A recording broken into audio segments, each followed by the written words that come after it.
নমস্কার বন্ধুরা, সবাই কেমন আছো? আশা করছি সবাই খুব ভালো আছো, আর আমরাও কিন্তু ভালো আছি।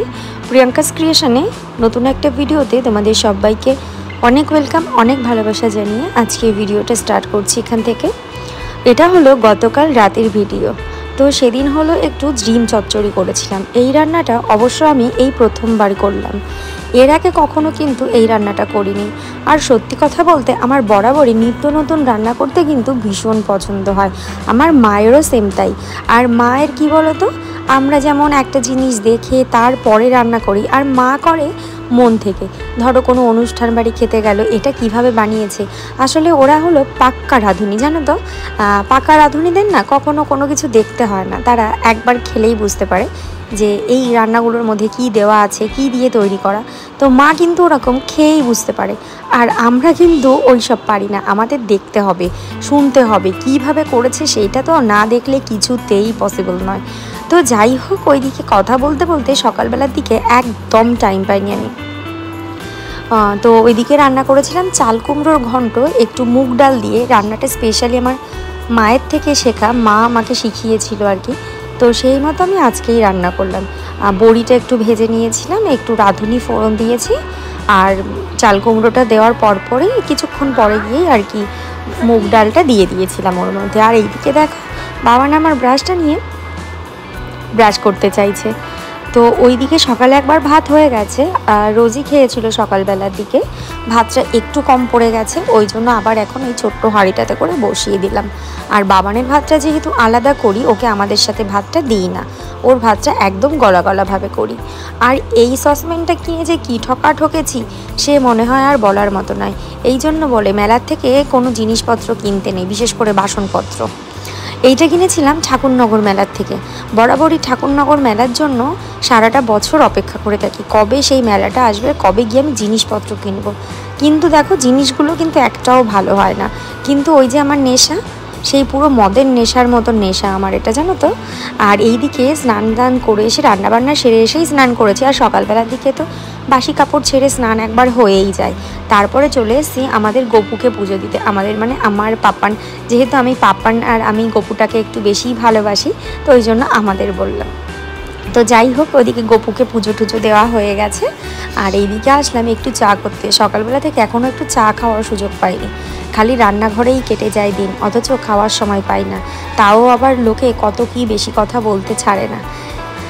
যাই হোক, এটাই হলো মেয়েদের কপাল, জানো তো। শ্বশুরবাড়িতে যতই কাজ করো না কেন, শ্বশুরবাড়িতে শাশুড়ির কাছে মন পাওয়া আর জমের কাছ থেকে মানে জীবন ভিক্ষা চাওয়া দুটো একই জিনিস।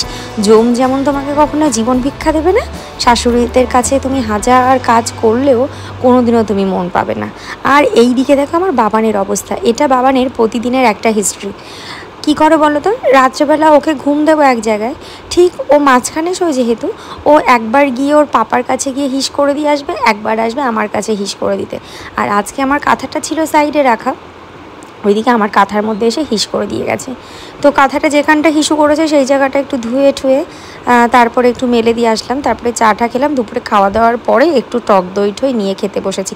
টক দই বলছি কেন, সরি, দেখছি তাও দেখেছো, মানে মন রয়েছে বাবানের দিকে। তো যাই হোক, মিষ্টি দইটা নিয়ে একটু খেতে বসেছি। আর ভাবছি যে শ্বশুরবাড়িতে সবার মন জুগিয়ে চলা না সত্যি, মানে কোনো মেয়ের মনে হয় ভাগ্যে থাকে, কোনো মেয়ের ভাগ্যে থাকে না। তো যাই হোক, ওইসব বাদ দিলাম। আমার স্বামী ভালো তো আমার সব ভালো, আমি এটাই মনে করি। যে মেয়েদের স্বামী ভালো হয়, মনে হয় না ওই থার্ড পার্সন লোক কি মনে করলো সেইটা কখনো গায়ে মাখা উচিত। তো সত্যি কথা বলতে অনেক ভাগ্য করে আমি হয়তো তোমাদের দাদা ভাইকে পেয়েছিলাম। এখন খাওয়া দাওয়া করছি সবাই, মানে ভাত খাওয়া হয়ে গেছে। ভাত যেহেতু অল্প খেয়েছিলাম, ওই জন্য ভাবলাম একটু মিষ্টি খেয়ে পেটটা এই হাতে ধরতেই পারছি না। দুপুরে খাওয়া দাওয়া তো হয়ে গেছে, আর যেহেতু দুপুরে ভাত অল্প ছিল, মানে সরি ভাত অল্প ছিল বলছো, কারণ ভাত চাইছে মোটামুটি হয়ে যেত, রোজই খাবে এখন, তো ওর জন্য ওর পরিমাণ পত্র থেকে আমি অল্প একটু খেয়েছি।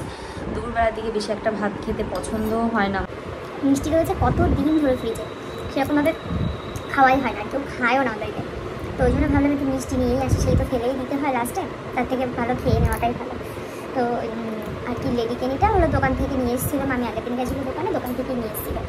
আর রসগোল্লাটা আর কি দিদিদের বাড়ি থেকে পাঠিয়েছিল, আর রসগোল্লা দই দিদিদের বাড়ি থেকে পাঠিয়েছিল, মানে আমার ননদ আছে ওদের বাড়ি থেকে পাঠিয়েছিল। তো ওই প্রায় 1 সপ্তাহ বেশি হয়ে গেছে ওই দই মিষ্টিগুলো। আর লেডিকেনিটা আমি সেদিন নিয়ে এসেছি, তো ওই জন্য একটু খেতে বসলাম। আর আজকে যেহেতু সকালবেলা থেকে কোনো ভিডিও করতে পারিনি সেইভাবে আর কি, ভীষণ তাড়াহুড়োর মধ্যে ছিলাম আজকে। তোমাদের দাদাভাই আমি জানি দোকানে যাবে করছে, কিন্তু লাস্টে দোকানে আর যাইনি। আমি বললাম যে মামি তো গেছে, তুমি তাহলে আজকের দিনটা বাদ দাও, প্রতিদিন তো সকালে উঠে দোকানে যাচ্ছ, এসে আবার অফিস যাও, আবার ওখান থেকে এসে আবার দোকানে যেতে হয়, মানে ভীষণ আর কি চাপের মধ্যে যাচ্ছে ও। তো আমি ওই জন্য বললাম আজকে যেতে হবে না, আজকে বাড়িতেই থাকো। বাড়িতে বাবানকে নিয়েই ছিল, প্রায় 11টার সময় বাবার ঘুম থেকে উঠেছে, তারপর আর কি অফিসে গেছে না, তার আগে মনে হয় চলে গেছিলো, যাই হোক ও তারপরেই গেছে। হ্যাঁ, ওর বাবানের পিসি তখন এসছে, তখন গেছে। তো আজকে সকালবেলা থেকে যেহেতু আর ভিডিও করতে পারিনি, আর এখন সারাদিনের মধ্যে সকালবেলার মধ্যেই আমার যা কাজ করে সেগুলো কমপ্লিট সকালের মধ্যেই হয়ে যায়, বাবার ঘুম থেকে ওঠার আগে। তারপর ওকে যেহেতু টাইম দিতে হয়, সেহেতু আমি অন্য আর কোনো কাজ করতে পারি না, ওই জন্য সকালের দিকে কমপ্লিট করে নিই কাজগুলো। আজকে এখন তো আর কাজ নেই কোনো, আর রাত্রিবেলা গিয়ে রান্না খাওয়া দাওয়া রয়েছে। আর কালকে যেহেতু রবিবার, কালকে একটু স্পেশাল একটা মেনু করার ইচ্ছা আছে, দেখা যাক কী করা যায়, কী করি। এখন একটা ভেবে রেখেছি মনে মনে, তো ভাবছিলাম যে রবিবার দিনকে একটা স্পেশাল একটা মেনু শেয়ার করবো তোমাদের সবার সাথে, ভীষণ পছন্দের একটা মেনু। এই খাবারটা আমার মা করে খাওয়াতে বিয়ের আগে, এখনও মানে সেই খাবারের টেস্টটা মানে এখনও মনে পড়লে মানে জিভে জল চলে আসে, মানে এত দারুণ লাগতো মা বানাতো তখন, জানো তো মার খাবারটা না কদর করতে পারতাম না, ভাবতাম কী বানাও। এখন মায়ের খাবারের কদর বুঝি, আমার বোনকে বলতাম যে মায়ের খাবারের কদরটা এখন বুঝবি না, দেখবি যখন বিয়ে হয়ে যাবে তখন বুঝবি। তা ও আগের দিন বলছে হ্যাঁ রে দিদি সত্যিই তাই, মার খাবার এখন মনে পড়ে যে মার খাবার কত টেস্টি।